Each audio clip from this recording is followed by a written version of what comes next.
اگر آپ کو ایمان اور یقین حاصل ہو تو پھر دعا کریں اللہ اس پر استقامت عطا فرمائے، پھر اس پہ ڈٹ جائے۔ نبی پاک صلی اللہ علیہ وسلم نے فرمایا میں اس بات کا خوف نہیں کرتا کہ میری امت کمزور ہو جائے گی، اس بات کا ڈر نہیں کہ پیسے ختم ہو جائیں گے، نہ یہ خوف ہے کہ بھوکی مرے گی۔ حضور کس بات کا خوف ہے؟ تو نبی پاک نے فرمایا خوف یہ ہے کہ ان کا یقین کمزور ہو جائے گا۔ یاد رکھیں اگر اعتبار نہ ہو تو گھر نہیں چلتا، تو اگر اللہ رسول پر یقین کامل نہ ہو تو پھر بندہ مسجد نہیں آ سکتا، پھر اس کا دین نہیں چلتا، پھر اس کے لیے مشکل ہے نماز، پھر اس کے لیے مشکل ہے راہ خدا میں خرچ کرنا۔ میرے نبی پاک نے فرمایا یوں نہ کہا کر کہ یا اللہ چاہے تو دے چاہے تو نہ دے، جب مالک سے مانگ تو کہا کر یا اللہ تجھی سے مانگنا ہے میں لے کے اٹھوں گا، تو مجھے دے گا۔ فرمایا جتنا تیرا یقین کامل ہوگا اتنا ہی اللہ تجھے جھولی بھر کے عطا فرمائے گا۔ کمزور سا مسلمان، لڑکھڑاتا سا مسلمان دیکھتا ہوں کرتا ہوں، اور یہ بھی نہ دیکھا کریں بھائی ایمان یقین کو استقامت کے درجے پہ لیں، یہ نہ دیکھا کریں کہ وہ کیسے دے گا، وہ کسی وسیلے کا محتاج نہیں ہے، وسیلے کو پسند کرتا ہے، پر وسیلے کا محتاج وہ بغیر وسیلے کے بھی دے دیتا ہے۔ ہر آدمی ماں باپ کے ذریعے پیدا ہوتا ہے، اگر پیدا کرنا چاہے تو جناب عیسیٰ کو بغیر باپ کے پیدا کر دیتا ہے، اگر پیدا کرنا چاہے تو حضرت آدم کو بغیر ماں اور باپ کے پیدا کر دیتا ہے۔ جب یقین رکھے، یقین قرآن مجید پڑھیے، حضرت موسیٰ علیہ السلام فرعون کے دربار میں کھڑے ہیں، چاروں جانب دشمن ہی دشمن ہے، جادوگر آ گئے، انہوں نے سانپ چھوڑے، حضرت موسیٰ کے ہاتھ میں ڈنڈا تھا، حضرت موسیٰ کہتے ہیں یا اللہ کیا کروں؟ تو اللہ تعالیٰ نے فرمایا اپنا سانپ پھینک دو۔ کہنا چاہیے تھا نا کہ یا اللہ ایک ہی تو شے ہے، اتنے سانپ ہے، بچانے کے لیے ڈنڈا ہے وہ پھینک دوں۔ ڈنڈا پھینکا جاتا ہے، سانپ کو دیکھ کر کے قابو کیا جاتا ہے۔ یہ میرا اور آپ کا ذوق ہے نا، لیکن انبیاء کرام کا انداز ملاحظہ کیجئے میرے عزیزو۔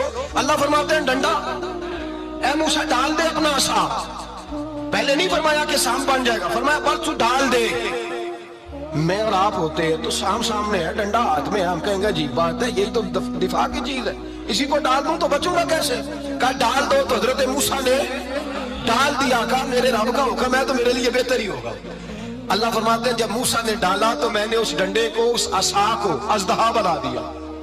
اب کبھی عصا بھی اژدہا بنے، کبھی چھڑی بھی بہت بڑا اژدہا بنی ہے، لیکن قرآن کہتا ہے جناب موسیٰ نے ڈالا تو اللہ نے اژدہا، بلکہ اس سے پیچھے چلیے، عورتیں کمزور یقین کی ہوتی ہیں نا، جناب موسیٰ پیدا ہوئے تو اللہ فرماتے ہیں میں نے موسیٰ کی ماں کے دل میں بات ڈالی، ماں کے دل میں، صندوق میں ڈال کے تو اس کو دریا میں بہا دے۔ اور بھائی صندوق میں کہہ سکتے ہیں نا آکسیجن کیسے جائے گی، اور دریا میں بچے بچنے کے لیے ڈالے جاتے ہیں کہ ڈوبنے کے لیے ڈالے جاتے ہیں؟ ماں کے دل میں یقین کمزور نہیں تھا ماں کا۔ انبیاء کے ماں باپ موحد ہوتے ہیں، دین کو ماننے والے، ماں کے دل میں اللہ نے بات، اللہ قرآن میں کہتے ہیں میں نے وحی کی، میں نے القاء کیا، میں نے بات ڈالی۔ حضرت موسیٰ کی ماں کہتی ہے میں نے ڈال کے نا سمندر میں بیٹا، میں نے سمندر میں بیٹا ڈال کے صندوق میں بند کر کے رب کے حوالے کیا۔ آپ فرماتے ہیں میرے مالک کا بھروسہ کیا تو پھر میرے مالک کا کام دیکھو، کمال دیکھو، میں نے دریا میں ڈالا، اللہ نے فرعون کے گھر میں میرے بیٹے کی پرورش کرا۔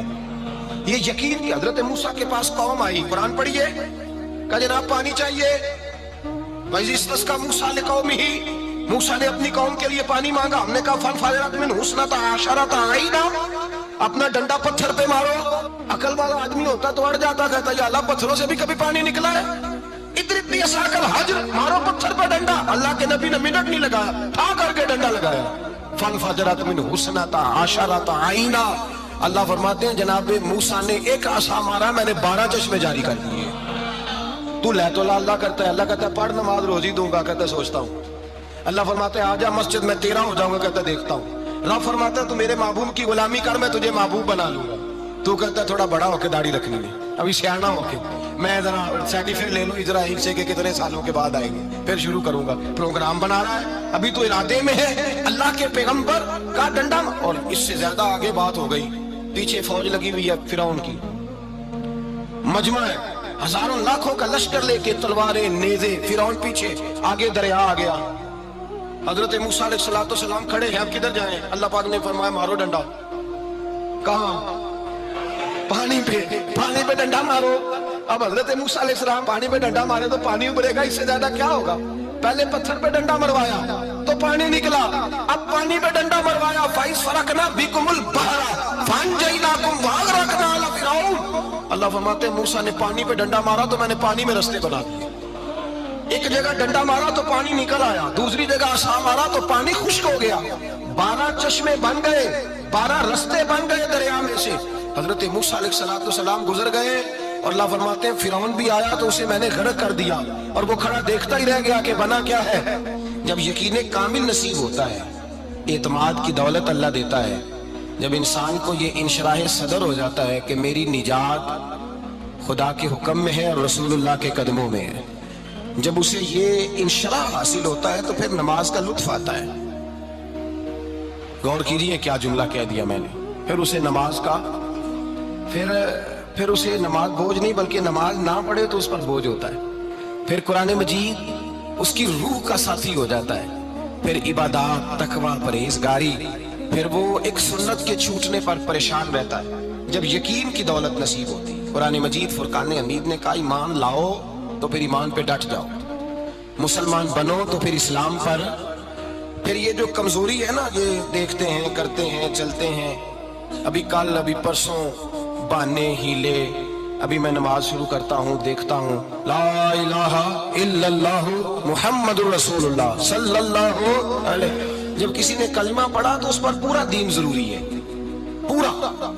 اب وہ یہ نہیں کہہ سکتا کہ تھوڑا تھوڑا کر کے آؤں گا۔ یقین کی دولت نعمت ہے۔ اللہ پاک قرآن مجید میں فرماتے ہیں ان الذین قالوا ربنا اللہ ثم استقاموا، جنہوں نے کہا کہ اللہ ہمارا رب ہے اور پھر وہ اس پر ڈٹ گئے، پھر اس پر وہ کہا تو ڈٹ گئے، کھڑے ہو نہیں اللہ ہی رب ہے، اللہ ہی دینے والا، اللہ ہی مالک، اللہ ہی ہمارا رازق ہے، رب ہی ہمارا سب کچھ۔ جب ڈٹ گئے تو فرمایا تتنزل علیہم الملائکہ، پھر میں ان کی مدد کے لیے آسمان سے فرشتوں کا نزول فرمایا کرتا ہوں۔ فرشتے کیا کہتے ہیں؟ اللہ تخافوا ولا تحزنوا، غم نہ کرنا، خوف نہ کھانا، وابشروا بالجنۃ التی کنتم توعدون، ہم تو تمہیں اللہ تبارک و تعالیٰ کی اس جنت کی خوشخبری دینے آئے ہیں جس کا رب نے تمہارے ساتھ وعدہ کیا ہوا ہے۔ پھر فرشتوں کا نزول ہوتا ہے، لیکن شرط کیا ہے کہ ایمان لائے، اور پھر ایمان پر پھر یہ نہ سوچے کہ وہ کس طرح دے گا، وہ کیسے عطا کرے گا، وہ میری مدد کس طرح کرے گا، نظام کیسے چلے، ڈٹ جائے کہ میرے اللہ کا حکم ہے تو میں نے حلال ہی کھانا ہے، میرے رب کا حکم ہے تو میں نے تھوڑے پہ ہی گزارا کرنا ہے، میرے مالک کا حکم ہے تو میں نے اپنی جیب دیکھنی ہے، دوسرے کی نہیں دیکھنی، میرے رب کا حکم ہے تو میں نے اس کی اطاعت میں رہنا۔ جب ڈٹ جائے گا اللہ کے احکامات پر، جب ڈٹ جائے گا تو اللہ فرماتا ہے پھر میں تیری مدد کے لیے فرشتوں کا نزول کروں گا۔ نبی پاک صلی اللہ علیہ وسلم نے فرمایا 2 دولتیں اگر کسی کو اللہ دے دے تو سمجھے اللہ نے اسے دنیا کی سب سے زیادہ دولت عطا فرما دی۔ یا رسول اللہ وہ کون کون سی چیزیں ہیں؟ فرمایا ایک جس شخص کو اللہ نے معاف کرنے کی دولت عطا کر دی، جو معاف کرنے لگ گیا، جس کی طبیعت میں درگزر آ گیا، جو معاف کرنے لگا، غلطیاں معاف کرنے لگا، جس کو ایک دولت یہ مل گئی، اور دوسرا میرے مصطفیٰ نے فرمایا جسے اللہ نے یقین کی دولت عطا فرما دی۔ جس کو یہ 2 دولتیں مل جائے، ایک درگزر کرنا، دوسرا رب رسول پہ یقین کامل رکھنا، اسے کائنات کی ہر شے مل گئی۔ میرے نبی پاک نے فرمایا جب بھی دعا مانگو خدا سے یہ 2 نعمتیں مانگا کرو، عرض کیا کرو اے اللہ درگزر کی دولت عطا فرما، اے اللہ تو ہمیں یقین کی دولت عطا فرما، ایمان کی قوت اور پختگی نصیب فرما۔ میرے بھائی حضور نے فرمایا مانگ کے لو۔ کمزور ایمان والا شخص کسی کام کا نہیں ہوتا۔ جس آدمی کے ذہن میں شک کا بیج ایک دفعہ جنم لیتا ہے وہ آدمی تو غلام سے بدتر ہے، بے کیف سجدہ، روٹھی روٹھی سی عبادت، اس کی زندگی کیفیات سے خالی ہے۔ جس شخص کو پتہ چل جائے نا لوگ میرے مخالف ہیں، اس کا تو سجد رہتا ہی کوئی نہیں۔ اصل بات یہ ہوتی ہے کہ یہاں سوچ بیٹھا ہے کہ دنیا میرے خلاف ہے، یہاں مخالفت یہاں بیٹھ گئی ہے، 2 بندے باتیں کر رہے ہیں تو پریشان ہے، میرے خلاف ہی لگے ہوئے ہیں، میری ہی بات ہو رہی ہے، کیونکہ اصل تکلیف کہاں ہے؟ اور اگر یہاں یقین کامل ہو گیا نا کہ سارے مجھ سے پیار ہی کرتے ہیں، تو پھر 2 بندوں کو بات کرتا دیکھیں گے تو یہی سوچے گا میری تعریفیں کر رہے ہیں۔